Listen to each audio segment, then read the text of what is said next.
Dilution. ডাইলিউশনটা আমরা যখন কোনো রোগী দেখি, রোগী দেখার পর আমরা রোগীর ওষুধ নির্বাচন করি। ওষুধ নির্বাচন করলে তাকে আমরা সেই ডাইলিউশন যে ওষুধগুলো দিচ্ছি বা মেডিসিন সেটআপটা দিচ্ছি, সেই মেডিসিন সেটআপে কীভাবে আমরা তার ডাইলিউশন নির্বাচন করি। ডাইলিউশন মানে কি? পাওয়ার। ঠিক আছে? এই ডাইলিউশন আমাদের ইলেকট্রোস্ট্যাটিকে ডাইলিউশন বলা হচ্ছে কেন? ডাইলিউশন এই কারণে বলা হচ্ছে যেহেতু মেডিসিনটা ডাইলিউট করা হয়, আমাদের যে মেডিসিনটা তৈরি হচ্ছে, যে রেমেডিগুলো তৈরি হচ্ছে, সেগুলোকে ডাইলিউট করা হয়, বৃষ্টি ওয়াটারে ডাইলিউট করা হয়। তাহলে এই যে ডাইলিউশন করা হচ্ছে, ডাইলিউশনের দুটো প্রসেস, মেন প্রসেস, সেটা হচ্ছে কি? Number one, dilution preparation in distilled water, dilution preparation in distilled water, or dilution preparation in rectified spirit বা RS, dilution preparation in rectified spirit or RS, এই দুটো ইয়েতে আমাদের ডাইলিউশন করা হয়। ঠিক আছে? তবে দুটো পদ্ধতিতে যে ডাইলিউশন তৈরি করা হয় বা হবে, তার আবার পদ্ধতি আছে।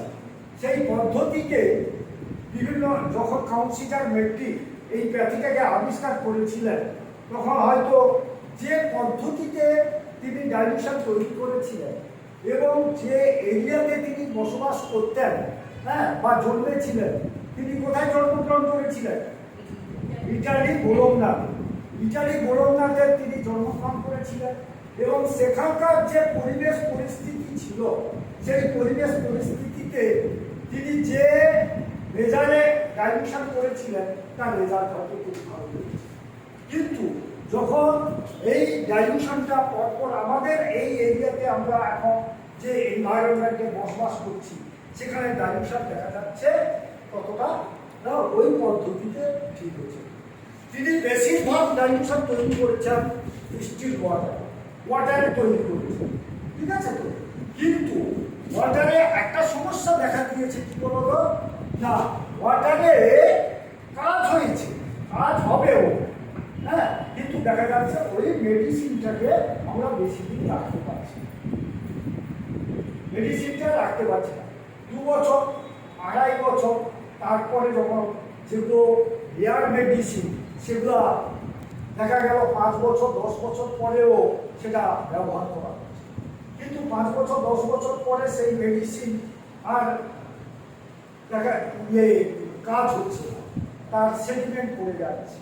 তার জন্য আমাদের রেকটিফাইড স্পিরিট বা অ্যালকোহল, এই দুটো ভেতরের মধ্যে RS তৈরি করলে তার লক্ষ্যটা বেশি দিন থাকে। বুঝতে পারছো তো?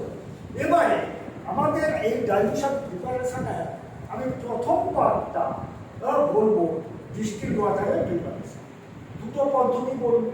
আজকে যতটা সম্ভব হয় এই ডিস্টিলড ওয়াটারের প্রিপারেশনটা আগে শেষ করি, কতটা সময় যায় দেখা যাক, তারপরে যদি সম্ভব হয়, পারমিট হয়, RS বলবো। ঠিক আছে? তাহলে আমি এটা বুঝে দিচ্ছি। প্রথমে আমরা যেটা বলবো, ডিস্টিলড ওয়াটারের preparation, dilution preparation in distilled water, dilution preparation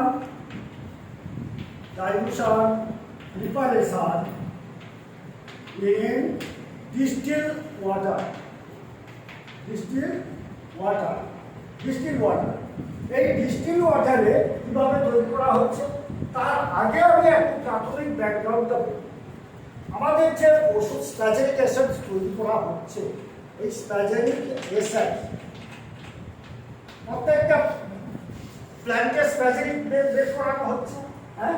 সেই প্ল্যান্টের স্প্যাজেরিক কি করা হচ্ছে? সাপোজ S1, S1 এর কটা প্ল্যান্ট আছে?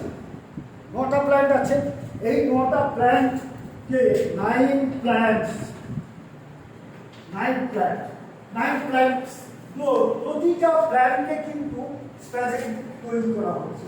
প্রতিটা প্ল্যান্টের স্প্যাজেরিক নাম্বার 1 ধরো পচেরিয়া, অফিসিনারি, নাম্বার 2, হ্যাঁ, হাইড্রাস্টিস কানাডেন্সিস। এইরকম করে 9টা প্ল্যান্টে স্প্যাজেন তৈরি হয়, প্রতিটা প্ল্যান্টের স্প্যাজেন তৈরি করা হচ্ছে। এই যে প্রতিটা প্ল্যান্টের স্প্যাজেন তৈরি করা হচ্ছে, হ্যাঁ, তার নির্দিষ্ট পদ্ধতি অনুযায়ী তৈরি করা হচ্ছে। কিন্তু এই এসওয়ানের মধ্যে 9টা প্ল্যান্ট যে রয়েছে তার কত পরিমাণ নেওয়া হচ্ছে? ধরো কচেরিয়া অফিসিনাল টেম্পার, হাইড্রাস্টিস কানাডেন্সিস মানে টেম্পার, ন্যাস্টাকিয়াম অফিসিনালিস টেম্পার, এইরকম করে 9টা এতে সেম রেশিওতে তৈরি করা হচ্ছে এস1। কিন্তু সেখানে দেখা যাবে আবার এস2 একদম রেশিও আলাদা হয়ে যাচ্ছে, হ্যাঁ, সেখানে C1 এইরকম বিভিন্ন মেডিসিনে তার রেশিও কম বেশি বাড়া কমানো আছে। কিন্তু একমাত্র এস1 আমাদের টেম্পার ইকুয়াল রেশিওতে তৈরি করা হচ্ছে। এবারে ইকুয়াল রেশিওতে তৈরি করার পর ধরো এই এস1 টা মিক্সড করার পর এস1 এর স্প্যাজেনিক এসেন্স তৈরি করা হলো। এই স্প্যাজেনিক এসেন্স দিয়ে তৈরি করা হলো। এই স্প্যাজেনিক এসেন্সের মধ্যে কি থাকে? কি থাকবে বলো? এই স্প্যাজেনিক এসেন্সের মধ্যে কালার, অডর থাকে, স্মেল থাকে। কি থাকে?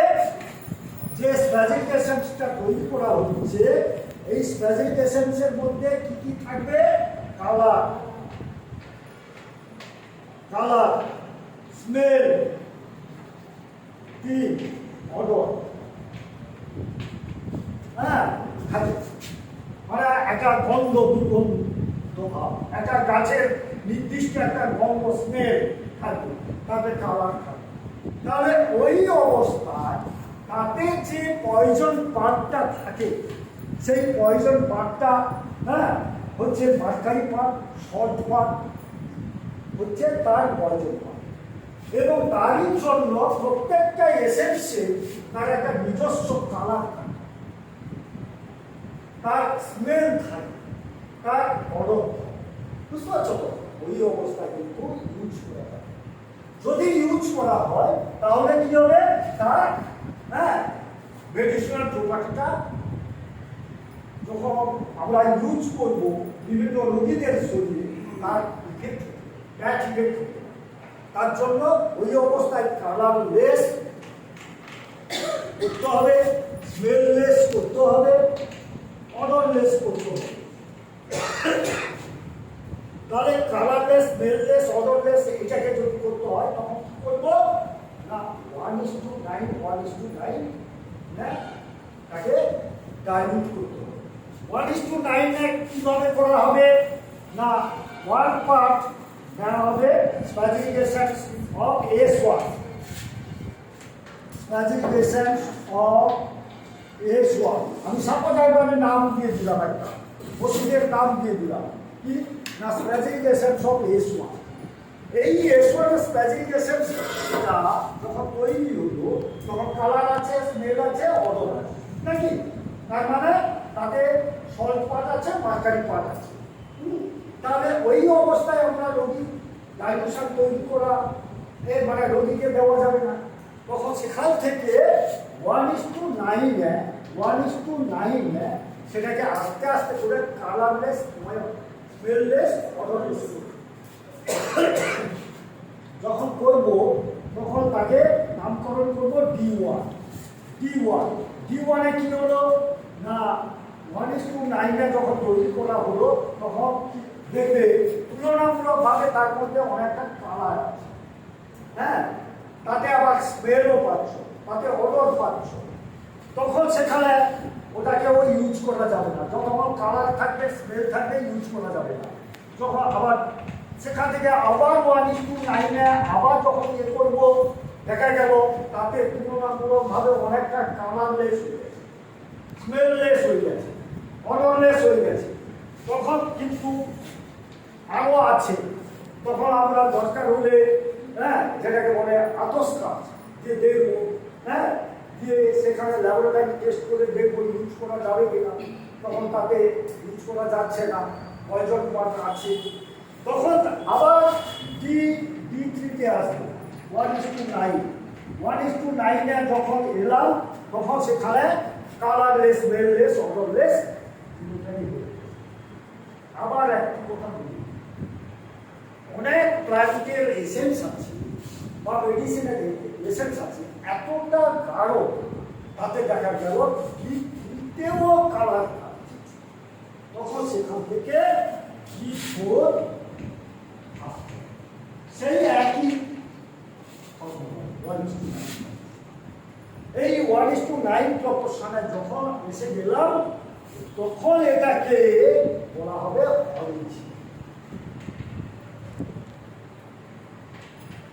অরিজিনাল। এই অরিজিনাল ফর্ম হ্যাঁ হয় আইদার D3 অর D4। যখনই আমি যেখানে দেখবো ওইটা কালারলেস হয়েছে, স্মেললেস হয়েছে, অডরলেস হয়েছে, তখন সেখান থেকে আমরা ইউজ করা শুরু করি। তখন আমি সাপোজ D4 কালারলেস হয়েছে, হ্যাঁ, তখন D4 কালারলেস হয়ে যাওয়ার পর এখান থেকে আমাদের ডাইলুশন তৈরি করি। তাহলে স্প্যাজেটিক এসেন্স আর তৈরি করে আমরা অরিজিনাল হ্যাঁ রেমেডি, অরিজিনাল রেমেডি নয়, ওটাকে মেডিসিন, হ্যাঁ মেডিসিন অফ S1, হ্যাঁ S1, হ্যাঁ D4, S1 D4,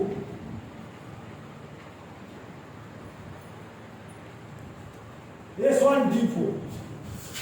এই S1 D4 যে আছে তখন সেখানে আস্তে আস্তে করে আমরা ডিস্টিল ওয়াটারে, আমি প্রথম বলেছি ডিস্টিল ওয়াটারে প্রিপারেশনটা করব।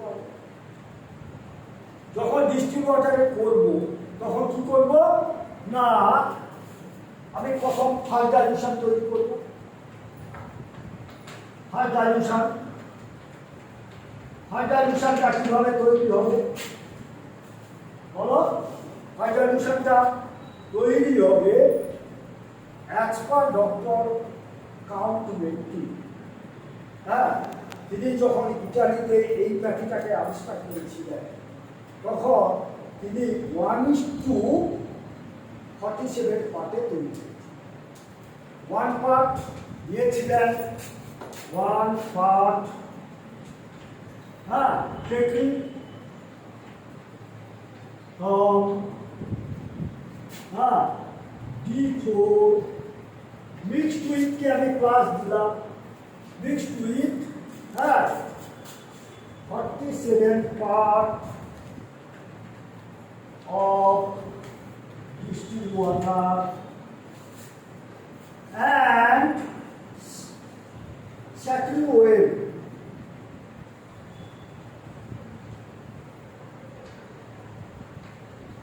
Second oil, then it is prepared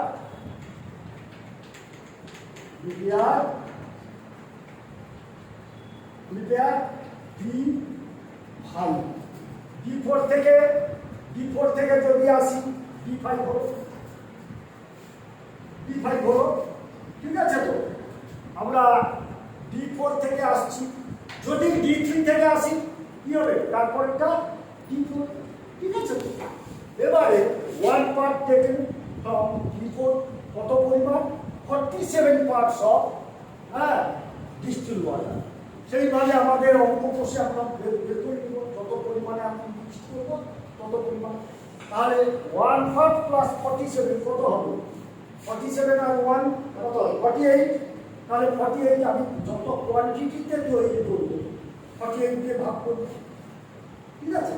দিলে তত এল অরিজিনাল থেকে নিব, বাকিটা ডিস্টিল ওয়াটার যে ভালো করে নাড়ানোর কথা বলা হচ্ছে। নাড়িয়ে দিলে ডাইলুট হয়ে যাবে, ওটা মিশে গেলেই হয়ে স্ট্রোক দেওয়ার কোনো সিস্টেম, ঠিক আছে? তো এটা গেল ফার্স্ট ডাইলুশন। সেকেন্ড ডাইলুশনের ক্ষেত্রে কি করবে না, এখানে বলা হচ্ছে 1 পার্ট, আমি পার বলছি যেন পরিমাণটা আমি বলছি না, 1 part taken from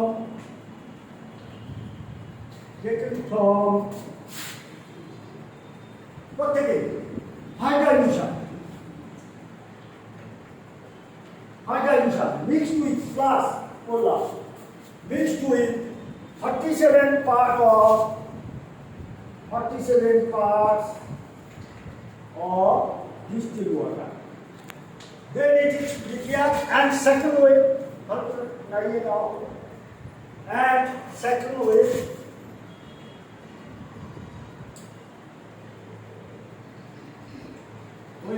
when it is prepared,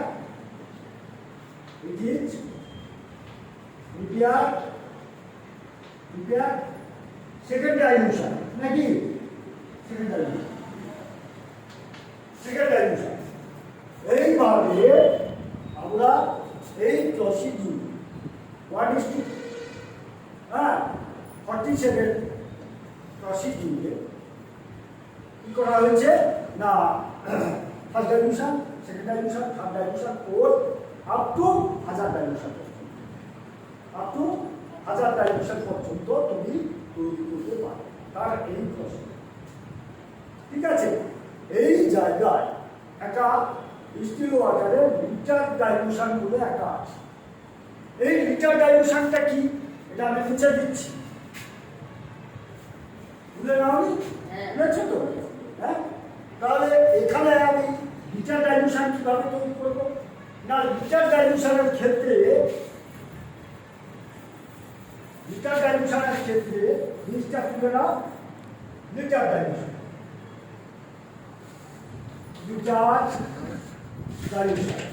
litre ডাইলুশনের ক্ষেত্রে অ্যাকচুয়ালি লিটার ডাইলুশন আমরা যখন কোনো পেশেন্টকে রোগী মেডিসিন সেটা তখন লিটারটা করি, তাহলে লিটার ডাইলুশন বলে কিনা হয় না, ওটা আমরা একটা মেডিসিন যেমন সেটা সাপোজ একটা পেশেন্টকে আমরা জ্বরের ওষুধ দিচ্ছি F1, হ্যাঁ, C5 আর A1, একটা ভালো ডাইলুশন ফিট ডাইলুশন থেকে লিটার করে দিচ্ছি, ওইভাবে করা।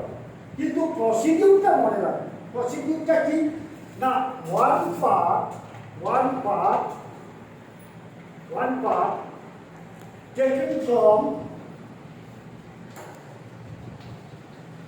taken from D3 অথবা D4, আমরা D3 অথবা D4 থেকে ডাইলুশন পদ্ধতি শুরু করেছি, হ্যাঁ, ওইটাকে বলা হচ্ছে D3 অথবা D4।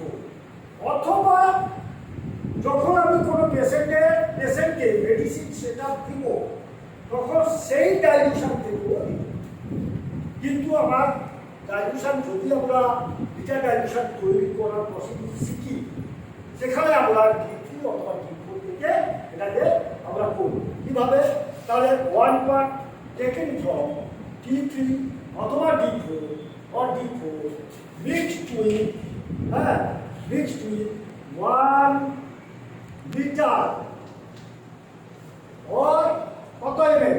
1 লিটার সমান বলো 1000 ml, 1000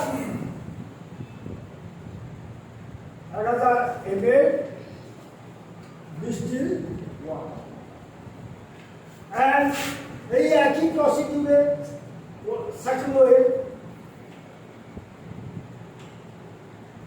oil then it is prepared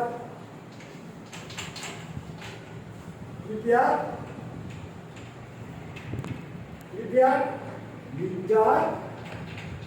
dilution. ঠিক আছে, লিটার ডাইলুশন এটা হচ্ছে আমাদের পরপর ডিস্টিল ওয়াটারের প্রিপারেশনের প্রসেস। হ্যাঁ, এবারে কাউন্সিলার বেনিফিট পরে পরবর্তী বিভিন্ন ফিজিশিয়ানরা তার প্র্যাকটিস লাইফে প্র্যাকটিস করতে করতে প্রসিডিউর তিনি অবলম্বন করেছেন, করে তার রেজাল্টও পেয়ে গেছেন, রেজাল্ট পেয়ে তার সেগুলোকে বইতে লিপিবদ্ধ করেছে। হ্যাঁ, পরবর্তী ক্লাসে আমরা অন্য যে ডাইলুশনগুলো রেকটিফাইড স্পিরিটের ডাইলুশনটা কতটা কীভাবে তৈরি করা হচ্ছে, কী করা হচ্ছে না হচ্ছে, সেইভাবে আমরা আরএসএ তৈরি করার প্রসিডিউর বা কাউন্সিলরমেন্টের আরেকটা যে প্রসিডিউর আছে, হ্যাঁ, সেই প্রসিডিউরটা আলোচনা। ওকে, থ্যাঙ্কস।